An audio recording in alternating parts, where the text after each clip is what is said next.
Hello and welcome to Crazy Talk Analytics. My name is Will, and in this video we're going to be continuing, or actually finally starting our game, beginning our journey, using this unofficial The Elder Scrolls Betrayal of the Second Era Excel-based simulator. That is a bit of a mouthful. So just to emphasize that again, this video is unofficial, and I am in no way, shape, or form affiliated with Chip Theory Games or Bethesda.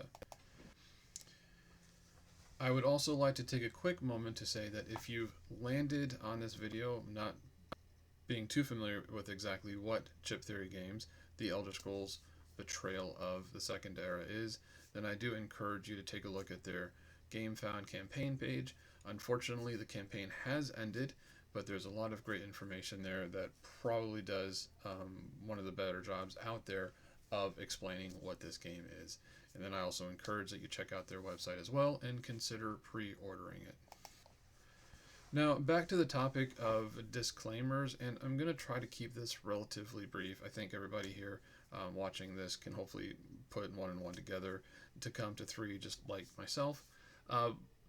This whole product, right? This whole product is based on content shared by content providers that received pre-production copies. So essentially what that means is that I'm limited in terms of what I can incorporate into this simulator by what others have shared. So that carries over to not having a full deck of guild cards, not having a full deck of quest cards, not having a full pool of enemies or quest units. Also, especially my encounter decks, right? So I'm not going to have encounter decks that represent the ratios that you would have in a regular game of 4 general encounters and 8 region-specific encounters. The way I address that is that I take whatever encounters I have, a combination of general encounters and region encounters, and then just combine as many as I can up to the amount allowed. So in this case, what you'd see here is that I have 10 peaceful and 10 clash encounters, or conflict encounters. So I don't actually reach that requirement of 12, and again, my ratio or allocation of general to region is going to be a bit skewed. However, I do have a pretty solid collection of items. I'm rather impressed at that myself. I think it's 91 common and 50 legendary. I also want to touch real quick on the enemy chips because you may notice this. I try to put the appropriate sides of what I view or consider the appropriate sides as much as possible. However, I do not get to pick up a chip and look at both sides. So sometimes I have to make assumptions. Things such as a bandit and marauder, one being 1 point or level 1, and then the other one being, I'm going to refer to them as levels. I can't remember what is official in the Elder Scrolls, but one would be a level 1, that would be the bandit, and then the marauder is usually the level 5 alternate side of that. So when I can see things like that, that makes sense, then I try to arrange the chips accordingly, but sometimes I won't have the obvious other side. So again, I just do my best to find something that I feel personally is fitting, so I have to make some assumptions there. There are also ones that I just know I'm missing, like I don't have the Dark Elf level 5 Marauder, so I just have to put, in that case, another human to sort of offset that chip. I do try to keep the unit types consistent in terms of both sides either being a human, a Daedric, or a beast as fitting for that chip. And of course, one of the more obvious, I should also mention skill dice are going to be extremely impacted, very restricted here. I don't have access to full dice pools. It's going to be a thing. As more people share more dice, give me more close-ups, give the dice more love, I'll be able to share more dice, incorporate more of those skills into this simulator. But another huge limitation that I face is quest lines. So I don't have full, complete gazetteers. I only have, again, what people share in terms of through their content and what I can get good screenshot captures of. So do understand that the quest lines that we select and proceed on, you're probably going to have already seen them, but hopefully I can provide enough variability in my gameplay to make up for that. I feel like there's a couple of other things that I wanted to address, but let's be honest, you're here to watch the gameplay, or the simulated gameplay at least, so it's probably best to go ahead and get started. I'm going to adjust my screen size. Give me a second. I think that fits a little bit better. So what we're going to be doing with this gameplay, and full disclosure, I already attempted this prior to this session, so this is actually over a 1 hour or 1.5 hour session for me already at this point. It was going pretty good, except for in day 2, I started to lose track of, did I recover my dice, did I adjust my health, etc. So I'm going to do a much better, or try to do a better job of keeping track of all of that. It's a little bit difficult in the digital environment where you don't have those tangible pieces to sort of pick up or to sort of stick out. Hey, dummy, you forgot to recover me or move me back to your attributes. On that note, you may have also noticed that my day was set at 2, but I went ahead and fixed that. Hopefully I didn't miss anything else. Oh, my round is at 5, so we'll just change that back to 1. So we're in a good starting point when we pick up on a battle. So this is just a real quick, like you can see this represents what I was talking about. Our guild selection is limited, our side quest selection is limited. These are the common and legendary decks, peaceful and conflict encounters at 10, and I only have 13 delve cards. I'll also mention that when prompted to shuffle in the submerged chamber card, delve card, I don't have that, so I can't set it aside and I can't shuffle it in. Kanji did identify in his playthrough, and I could see it on his table, but it was too far away for me to get an adequate screenshot that I can then add to my collection. So hopefully that's something that can change in the near future. You can go ahead and see basically these are the action buttons to interact with the decks. I think fairly self-explanatory, so I'm not going to spend too much time there. And then this is just basically my battle menu. At some point these menus are going to become one, but for right now they're individual and will live outside of your view. Another thing that I'm going to be doing is, if you notice the mouse shifting off to the right here, it's either to run off to those menus or it's to click the pause button, which I just now did to go ahead and catch a breath. And I'm going to try to utilize that as much as possible to reduce the wasted time in these videos, although I can't account too much for just my nonsensical talking. I'm going to try to pause when I'm in deep train of thought, or if there's something that's going to be too time intensive that I don't think is going to add value. So let's go ahead and draw our guild cards. Now, of course, our guild choice is set. We're going to be replaying Kanji's playthrough of the fighter guild quest line. I've already determined that. But let's just go ahead and draw the guild cards as that is a part of this. And I think it's a fun part as well. Let's see if we actually get the fighter guild. So we get Sigic Order. Oh, we get Fighters Guild. Great. And we get Mages Guild. There's actually a little bit of the quest line for Mages Guild in the tutorial, so I can do that up to a point. I just can't do much more than that. So with the Fighters Guild trains and organizes mercenary soldiers across Tamriel, regularly taking on contracts that benefit both its pockets and the public. Its large roster is endlessly busy with providing security, hunting, monsters, and more. Security, hunting, monsters, and more. The party focuses on a wide variety of battle-heavy quests. I don't know why. I feel like I'm reading it different this time. It just seems new all of a sudden. No, I've read it a few times now. So I'm going to flip the card. So the Fighters Guild Hall Sparring. For your Guild Kiosk Town action, spend 1 saved XP to train any warrior type skill line from the trainer bag. So that's not a bad, town action if you're looking for a specific warrior skill. Let's go ahead and pop this open and tuck this guy in there, and just keep that so when we want to do a Guild Kiosk Town action, that we could reference the card. Also, I should have led with this as well. I'm sorry I'm not on the top of my game, as I mentioned. I'm repeating the playthrough, trying to make it a little bit more appetizing for all of you. So I was going to do this playthrough later in the week, into the weekend, maybe Friday, Saturday, Sunday, etc. But then I realized, just like I did with the character creation, I should be able to separate this into chunks. I can't do a live stream. I'm not an established content creator. I wouldn't even consider myself a content creator at all yet. But so I can't do a live stream anyway, and probably just sitting down and just doing a huge recorded session is just going to be prone to errors and also delay the content getting to you, and it'd be a huge upload. So I might as well just sort of portion this out into smaller chunks, smaller segments, right? So we do the setup. We do day 1, see how far we go.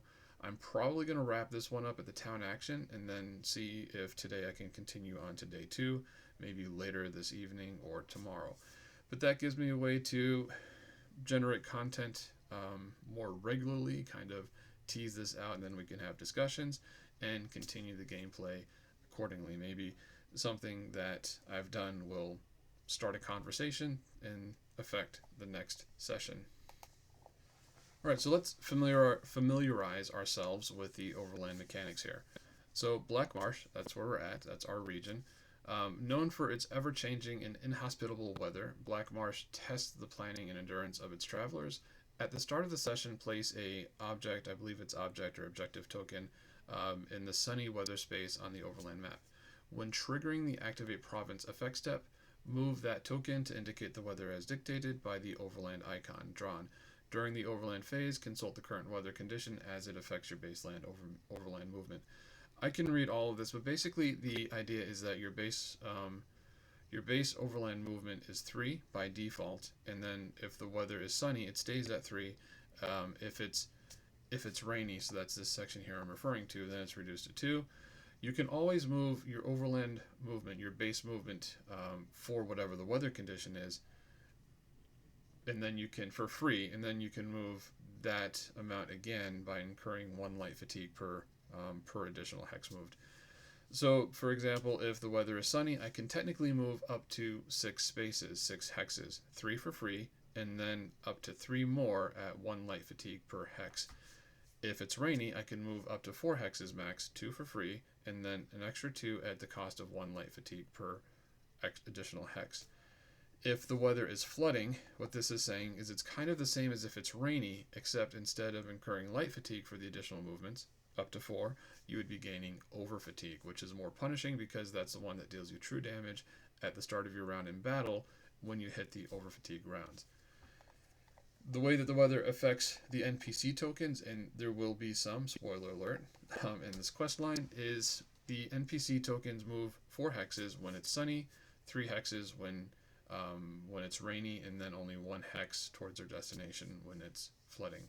And if there's no icon on, basically if you draw a peaceful encounter that doesn't have an icon at the bottom of it, then they take no movement during that Activate Province step. So you sort of get a break, at least if you're trying to get away from those NPC tokens, you get a break. Regional skills. So there are enemy units that have the skill native, and that implies that whatever skill that enemy unit has changes based on the region that you're in. So for Black Marsh, it's the Stormseer skill, which basically, as the weather gets worse, the skill becomes more punishing for you. So if it's sunny, then you have to, basically the target, when during the declare target phase of that enemy unit, the target, which would be me here, or the adventurer, has to exhaust one die from the active slots. If you have nothing in your active slots, nothing to worry about. But if you do, when it's sunny, you exhaust 1. If it's rainy, you exhaust 2, and if it's flooding, you exhaust 3. And then here's the delve feature. Basically, you set aside Submerged Chamber, and when prompted to, you shuffle it into your delve deck. If I see something that tells me to do that, I will be unable to shuffle Submerged Chamber in because, as I believe I already mentioned, I do not have anything that represents that card. So this is sort of our Overland Mechanics, etc. of Black Marsh, which is our region that we'll be playing in today. So let's expand the map, minimize our character, and take a look at our guild quest. So for the Fighters Guild, we'll be doing Black Rose Brigade. So that's A12, step A12. Session snapshot, race a group of outlaws to Black Rose Prison and keep a prisoner inside the dungeon. So you may assume that's the group of outlaws, possibly future NPC tokens. Black Rose Prison, laments Hogfin. On any other day, we might be sent there to root out the criminals who have turned it into their fortress.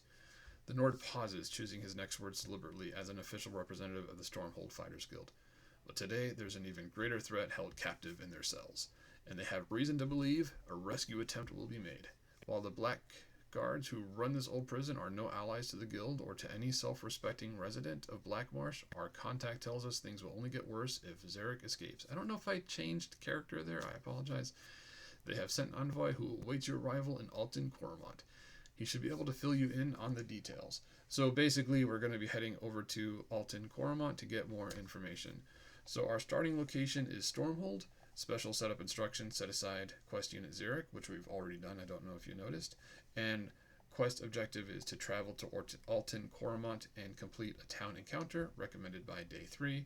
So already we know they should be relatively close, and it shouldn't take us too long to get there. Our reward is 1 experience point for completing the step. So we start in Stormhold, which is up here, and we're heading towards Alton Coromont, which is here. So if the weather is sunny, we can actually get there in 1 turn if we wanted to. Technically, we can get there in 2 turns, or 1 turn, even if it's rainy or flooding, if we really wanted to get that over fatigue. It's not a big deal, but I don't think we're in a hurry either. I think we get there by day 3, we take turn day 2 to sort of see the sights, do a peaceful encounter, unstable encounter, or possibly a conflict. See how that goes. Maybe it could develop into a delve. So this is our setup. We do need to place, I forgot to do this, our weather gauge here. So put a token there for sunny to track that. So we start off day 1 in sunny weather. The sun's out, it's shining, it's all that stuff. The fields are green, those rolling breezes or whatever. I don't know, picture the scenery there, however it is that you like. And let's, I'm trying to save you guys times with the pauses, but here I am already talking nonsense. Oh, I got 2 of these. So that's set up. Day 1 will always be a town encounter unless you're doing the jailbreak, which we're not going to do here. It is in the it's in the rules, in the back of the rules, so we could do it, but I don't have all of the classes that I'd necessarily be able to set up my character accordingly based on what I accomplished, which is kind of the idea with jailbreak. I might explore it at some point though, but just not in this playthrough. Alright, I think I'm due a breath. Okay, so I think we're finally situated well. I just got to call this a good enough start to the game as any. So let's go ahead and head on over to the town and see what's in store for us there. So whenever I can, I'll try to read the flavor text, but honestly, this Stormhold flavor text is just a little bit too fuzzy. I do appreciate Kanji for giving me already a good enough quality screenshot of this town. It's not perfect, but considering the alternatives out there, this is pretty good. So the open air market is the town effect. So the town action, right, or the town encounter, we start off with the town effect, see how that impacts our visit. And when populating the shop, if the weather is sunny, which it is on day 1, or on day 1 for this region, the shop replenishes, or populates an additional common and legendary item. This is a little hard to read. I have a hard time believing this is a 1 in a 1. It very well could be. I could rewatch Kanji's playthrough to confirm this. I'm going to run with that for now, but because it's sunny, we get an extra 1 in 1. So we get 2 common and 2 legendary items.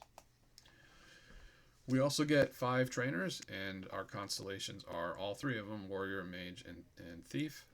So I'll just go ahead and click this to populate those. So we get one-handed shield, we get bow, we get two-handed illusion and acrobatics. It's a good thing light armor didn't populate because I don't have really any of those dice that I can use right now, but I didn't remove the token from the bag. And then let's go ahead and populate our common items. I do want to pause the video whenever I can to save time, but I think revealing these items is something people hopefully look forward to. So we get a Steel Maul. I feel like I get that a lot. Bright Throat Poultice. I'm not complaining. I like the Steel Maul. I really do. And we get Orange Tincture. And we get Glyph of Poison Resist. So let's take a look at these, right? So the Steel Maul, if you only roll a single combat skill dice, disengage, set the result to 2. Overtax, if you roll a single combat skill with no additional dice, so the regular ability is, and you have to declare this before you roll, before you engage, before you roll on your engage, you have to declare this. If you overtax it, then you discard it, but our Breton race ability allows us to sort of ignore the overtax discard once per battle. So that's actually something to look forward to. This is the kind of thing I'm looking to add to my collection. So this is very appealing already. If you roll a single combat skill dice, and that's all we have, with no additional dice that's engaged, deal +4 damage. So this is like that power swing, right? You just bring them all down on your enemies. So I like that. Bright Throat Poultice. As an action on your turn, you may remove a status die applied to an adjacent unit and then gain the same status dice yourself. So basically, I don't know if this is one of those things where you're just transferring the ability. Maybe one of your party members has a negative effect that you're better suited at managing, or you can recover faster, because I don't know how often you're going to do this unless you can transfer like a stealth or something, but I don't know that that's the intent here. It's not super appealing. Expend. So basically expend is, and you should note this is not a potion for some reason. For some reason I was thinking it was like a potion, but it is a miscellaneous item. It does not get expended, it gets discarded. But this is a potion, so when you use it, you expend it, which means you basically flip it, and I don't know why I'm not getting my rotate option. We'll worry about that if I actually get a potion that I have to expend. So automatically succeed at a lockpick check without rolling any dice. That is appealing, but I'm not too worried about lockpick checks. It's reusable. You have to use a alchemy station town action to refill it after it's expended. So there's some utility there. Glyph of Poison Resist. You enchant a pet, and when the enchanted pet would be discarded, instead remove all HP chips from the pet and discard this, basically this glyph. So enchantment is what it is. It's not bad. It's not something I'm looking to build my character around. I really want this mall. But we also have a few things that we can do in the town itself. So we've already populated the shop. I don't know if we've done it correctly. We've populated the trainers. We have the inn, but we have nothing to recover right now. We have the quest board, which is kind of appealing as well.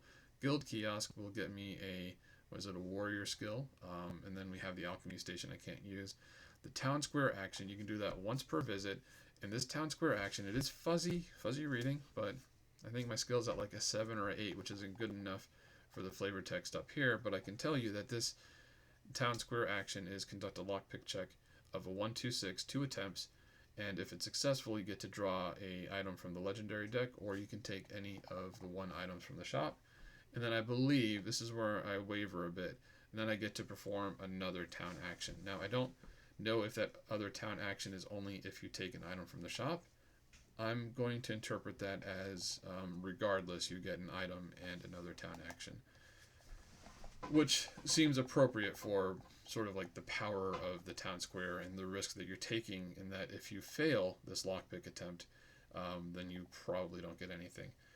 So you get 2 attempts to pick a 1-2-6 lock, and what also this says at the end is if you end your lockpick attempt with 4 or more light fatigue tracking your cooldown, then the attempt is unsuccessful. Now I think that also means if you start with any, our current cooldown track has nothing in it, so we're good there. But let's do this. I always want to do this and just see how it plays out. So we're going to pop this open for a lockpick attempt. Just prime the lockpick with this card, though it doesn't really matter. It's just the way the code is right now. And we get 2 attempts. So let's see what we get. We get a 2, and we have a 3 and a 4. So I could set those, but the problem is I really don't want to go into my my first battle with like 4 light fatigue. Plus 4 light fatigue would fail this this attempt, and I wouldn't get anything. Let's give it a roll. Okay, so a 1, and I'm going to do it. We're so close. So 1, 2, and a 6. That gave me the 2 light fatigue. That part of this is automated. We're going to go ahead and clear this. So now the question is, do I take the chance and draw a legendary item at random, or do I take one of these? And I'm kind of tempted. I want to take the Steel Maul. So I'm just going to take this, come on over here, and place this. I really do like the steel ball, I'm not going to lie. So I have 2 more actions now, because part of that was then you get another action. I think I'm going to go for a quest board. A quest, I wasn't sure I'd like quests. I did play around a little bit, and I actually thoroughly enjoyed it.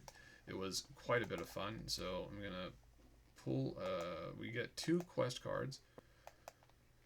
So we got Bard Harder and the Prodigal Bandit. This might have been the one that I did, so I might do that again. I did enjoy it. You see a bulletin posted by, so I'm looking at Bard Harder first. You see a bulletin posted by a local organization of bards who wish to recruit more to the profession. They ask you to go, oh, this is, these are the same quests I had before. I don't know if I just need to shuffle that deck. I don't know if it's just random. When you only have 11 cards, I do think I had the same problem with the guild cards. It just seemed like they kept coming up the same order, but they were being shuffled. Basically, you just have to complete a number of actions if you're one, based on the number of adventurers in the party. For one person, I do believe it's just this one action, which is as a free town action, adventurers. So you don't have to, it's not going to cost you anything for a town action, but you must discard a collective total of 4 items. And food items count as 2 items. I don't want to do that. The Bard Harder doesn't appeal to me. I'm going to discard this. I'm going to do this Prodigal Bandit, which I did enjoy last time.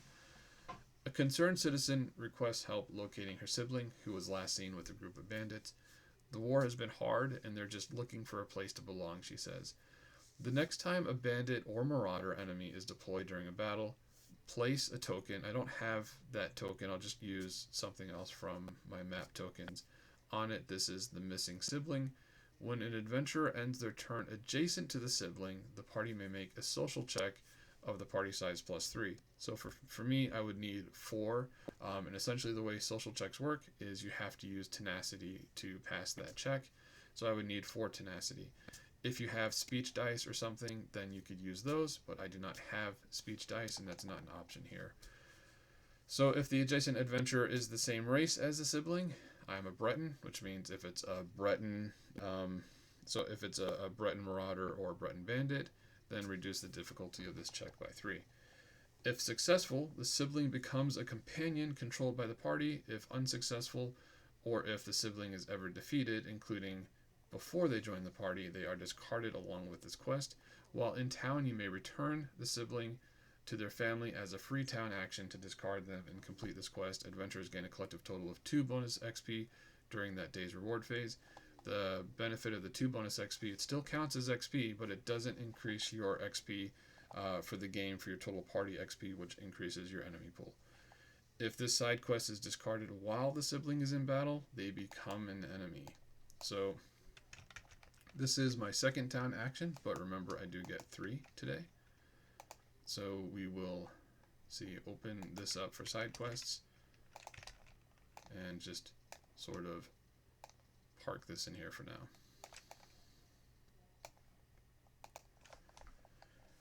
So one more town action. What do I want? Do I want, the Daedric summoning's really not going to do anything for me. I have a mallet. I feel like I may as well go heavy weapon. I may as well train that. Let's run the gambit. An item, a side quest, and a heavy weapon skill die. And I don't think that, I'm going to put it opposite here, opposite the actual combat die. So I don't get to actually train a die, I just get to train the skill. I don't get the die, you need to use XP to get that. So that's my 3 town actions. Again, you usually get 2, but because I passed that lockpick check, I got kind of an extra 1 for free. Well, for free isn't probably quite right. So I'm going to clear this, clear these, and we need to pop open, let's minimize this, pop open our map. So now we need to, so we have the reward phase. The reward phase for this first town encounter is essentially nothing. We don't get any XP or anything like that. We could untrain a skill if we wanted to, but there's no benefit to us to do that. It would only hurt us. The reward phase, and then we have, I believe, so reward, activate province, and then rest and recovery. So for the activate province, we need a peaceful encounter. So we'll go ahead and draw that. And we get mending fences. It doesn't really matter. And it looks like, oh, I lucked out last time. The playthrough that I'm disregarding, I ended up getting flooding, and that just totally hurt me. So we got sunny again, so that's good. We'll flip that card, and we will cycle it because we just used it to set the weather. It doesn't get discarded unless you actually draw it as an encounter. We're not going to move yet because we do that on day 2. I'm going to take a break between recording sessions for that. So now we go to our rest and recovery phase. I apologize if I'm speaking through this pretty quick. The rest and recovery phase, I only used 2 light fatigue. That wasn't too bad. So I'm going to actually recover those 2 light fatigue. They go away. And one thing to mention before we head into the next day, which may or may not end up in a conflict, this was at Magica after character creation. As I went through my first attempt of, the first few days, I did change this and I forgot to update this. So this should be in magic form exiting day 1, going into day 2. So that's important because I don't want to be cheating or anything in terms of activating a class ability based on being in defense form. Not that I'd actually be able to get any bonus HP when I'm already at max, or bonus HP. I wouldn't be able to increase my HP at all if I'm already at max anyway. But I want to make sure to set that straight. So we have some options. We can take a look at those options, but I'm not going to actually proceed with day 2 yet. But what I'm thinking, I have 3 movement. I don't want to go straight to Alton Gormont. I probably want to explore around the area a little bit. And let's be honest, these peaceful encounters, I'm not going to spoil anything. Peaceful encounters, though, they just don't appeal to me that much because people want to see the battles. We want to see the conflicts. So I'm thinking I'll probably either head to the unstable or head to the conflict to start a battle. The thing is, the unstable gives you the chance at a battle or a peaceful. You roll that die, or you could get a traveling caravan, which I actually don't want at this point because I want to build up my XP. But if I get a conflict, or regardless of what I get there, I'm going to get 2 tenacity at the end of that day. So, or after that encounter. So that already is kind of reason enough to go unstable. It's just that if there's an unstable option on the card you draw, you have to take that, and that could be a little bit more punishing than the non-unstable alternatives. So I think we're going to go, if I'm going to share this, if people want to give feedback before I do a playthrough, I might do the playthrough later tonight, continuing it. But if I get feedback ahead of time, I'll take that into consideration. And this might actually be a good way to do this, to sort of see how people want me to proceed, and if they have any input in my gameplay to date and what they'd like to see going forward. So let me know what you think. If I talk too much, and I don't know if I'll be able to get away from that, but again, I will try to use that pause button as much as I can to minimize the dead time in the video and to sort of reduce the time I spend on thinking and analyzing things or doing non-value added cleanup. But let me know what you think of the series, what you think of this idea, and if you want to see more. And of course, and I hate saying this because I feel like I'm setting myself up for more work, more obligation, etc., but nothing says that you want to see more like subscribing, so that lets me know that you're actually not just this isn't just a passing fancy, but you want to see more of this content, and then I'll be forced to actually comply. So as always, thank you for watching, and hope you have a wonderful day.